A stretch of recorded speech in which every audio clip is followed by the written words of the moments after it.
of those young men that we signed out of high school were from the state of South Carolina. So kudos to my coaching staff. And we were short-staffed at the time with some guys that had moved on, that did some different things and chose some different avenues. But, I was short-staffed at the time, and our staff did an amazing job of getting out and signing an amazing class. And it starts with that. Recruiting is the bloodline of our program, and we're all about, making sure we get the right young men that fit what we're trying to do in building young men here at Benedict College. Next, I think, when you're talking about building a program, it has to start with, obviously your players, but the upgrades in your facilities. And, it's an arms race in terms of recruiting. And we wanted to do a good job of when we bring kids and parents into Benedict College, we wanted to be able to show that we had something to offer.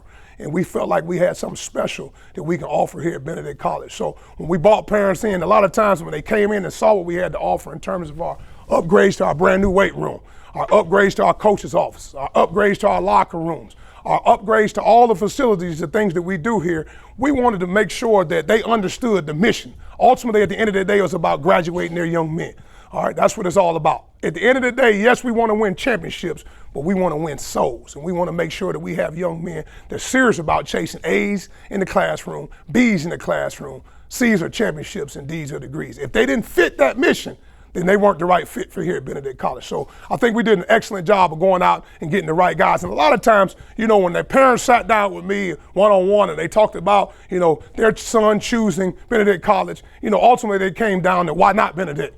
We have all the things that you have to offer. We're right here in the heart of Columbia, South Carolina. It's a great place with great people that's going to make sure that not only they get a great football experience, but a great academic experience as well. So I think our coaches did an amazing job with the recruiting aspect. And then you're talking about off season. I think it's extremely important to build a program. You got to make sure that you go through spring ball, work out whatever kinks you got to work out, and see where your strengths are and see where your weaknesses are. And we were able to have 15 practices, end it off on a good note. Guys had a good spring ball, no major injuries and things of that nature. So then we go into the summer. So for the first time here, since at least I've been here, we were able to have 60 student athletes here this summer training, trying to get 1% better. So we had a little 4 to 6 week program where those guys got a chance to take a 3-hour class, as well as, a meal plan, things of that nature, a room, and be able to work out and then take a class to get ahead academically. So I think that brought us together as a team. And then you fast forward to July the 27th. Okay, that was reporting date. So since we've been here, I really, really like this football team.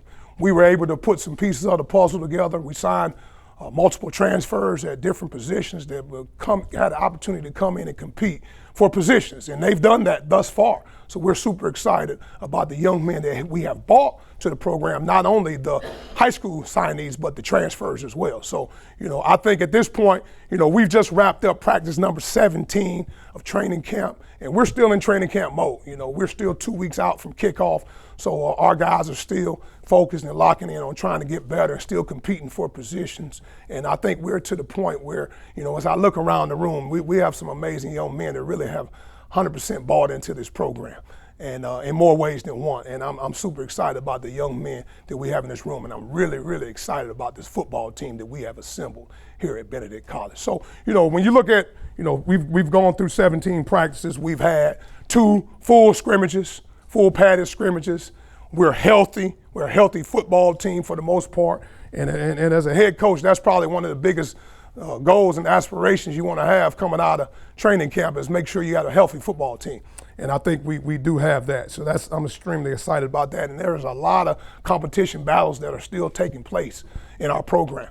And, we're excited to see what those in the next couple of weeks, what those positions end up coming out to be. But a lot of excitement, a lot of things we've been doing in the program. So throughout training camp, we've been focusing on us. We're not worried about the opponent. We've been focusing on us.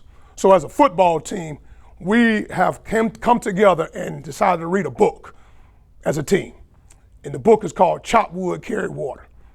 All right? And it focuses on falling in love with the process of becoming great. We're not worried about the end goal. In the book, it talks about surrendering the outcome. Surrendering the outcome. Don't worry about the end goal. Let's focus on being the best we can be today. And our young men have bought into that. So if you ask them questions today and you start asking about, are you excited about this game and that game, they're going to be focused on the task at hand, and that's Elizabeth City State University. We want to be the best we can be today. That's it. We're not worried about the end goal. And as our young men, we went through every chapter. There's 35 chapters of the book. We went through each chapter as a team. And we finished the book now, and I think our young men understand it's about the process. All right? You have to fall in love with the journey.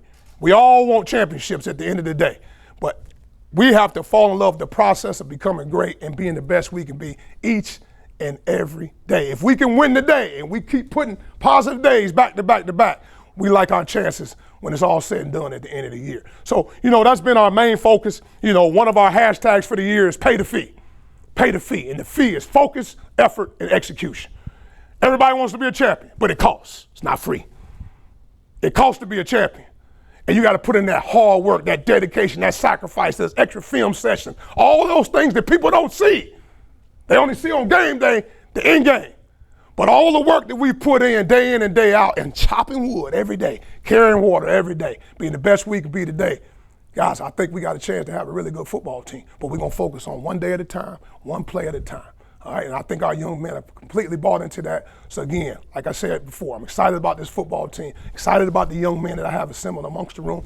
Amongst the rest of the team, we're about 110 strong in this football program, guys that are believing in our program and what we're doing on the field and off the field. So again, like I said from the beginning, it's a great day to be a Benedict College Tiger. Go Tigers. Go Tigers. Let's do it. You want to introduce some of the players here and talk about their roles on the team? Absolutely. See, that gets me excited when I start talking about my boys. All right, we're going to start off. So we come up with what we call a leadership council.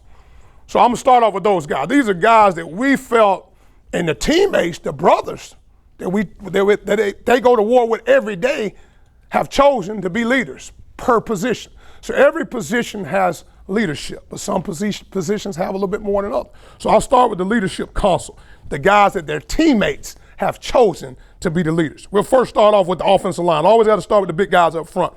And this year's leadership council representation, transfer. He literally just got here 3 weeks ago. So he showed his leadership in the couple weeks he's been here. He's a grad transfer. He's in our Masters of Sports Management program.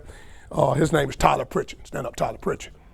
So he's going to represent the offensive line. He's a transfer from Faulkner University. He also played at University of North Carolina, Chapel Hill. When he first started off his career, he's from Auburn, Alabama, and we're glad to have Tyler Pritchett in the building. Next gentleman, another transfer that we brought in, quarterback. He's from metropolitan Atlanta, Georgia, the Kennesaw area. He played at Southern University. He's got his bachelor's degree as well, but he's in our Masters of Business Administration program. And he's done an awesome job in showing leadership capabilities. So our next leadership council member, quarterback, John Lampley. Stand up, John. Next, have a seat. This guy's been a mainstay, running back. He was our guy last training camp, and then he suffered a season-ending injury, the last preseason practice before the first game. And he ended up suffering an injury that he bounced back from, and we're super excited about this young man that represents the running back room. So the next gentleman you'll have stand up is running back from Houston, Texas, Davon Smith, jersey number 1. Next, to represent our tight end room, another transfer from a couple years back. He's another senior. He played at University of Central Florida. His brother actually just got drafted, the 6th pick of the draft from University of Alabama. But his brother's name is Evan Neal, but our tight end, senior, Eddie Neal, number 82. Next, represent the wide receiver room. Big receiver, 6'4", 205 pounds. All right, from right here in South Carolina. We signed him a couple years ago from Georgia Military College. Great young man, great student. He's an ambassador in this program, and we're really excited about the next gentleman, number 2, Steve Campbell. Thank you, Steve. All right, let's take it to the defensive side of the ball. Now, this guy right here, I always get excited talking about this young man right here because this guy going to make a whole lot of plays this upcoming season. He's a guy that doesn't say many words, but when you cut the film on, you're going to see him, number 13, running around the field. But he wore number 95 last year. He's moved to number 13. He's a 4.0 student. He transferred to us last year from Southeastern University, defensive lineman, Lubert Denellis. Thanks, Luke. His sidekick, Batman and Robin. All right. Another transferred to us last year from Southern University in Baton Rouge, Louisiana. He's from the Stone Mountain, Georgia area. He was the guy that played for us at Southern University, and he decided to transfer here to Benedict College. Another great young man, another great 4.0 student, baller. He'll wear jersey number 15 this year. Defensive end, Aaron Miller. Awesome, thanks, Aaron. Take it to the second level, linebackers. All right, this is another young man that transferred to us last year from Tennessee Martin. He's another Metropolitan Atlanta young man that he's done an awesome job leading on the field, off the field. He's been awesome, great student, great young man, great leader on the campus community as well. But we're excited about C.J. Swan, number 33. Thank you, C.J. This next young man we'll take it to the back end. I think the world of this guy. He stayed here all summer. He jacked steel. He got bigger. He got faster. He got stronger. He looks the part. He is an awesome young man. Just guy that I think has a bright future past Benedict College, that he can play ball once he leaves here. And I'm super excited. He's a rising junior on the field. He's from right here in South Carolina. He's a great young man, great leader, all those things. He doesn't say a whole lot, but he's a ball player. And that next young man I'll introduce to you, jersey number 5, Josh Hayward.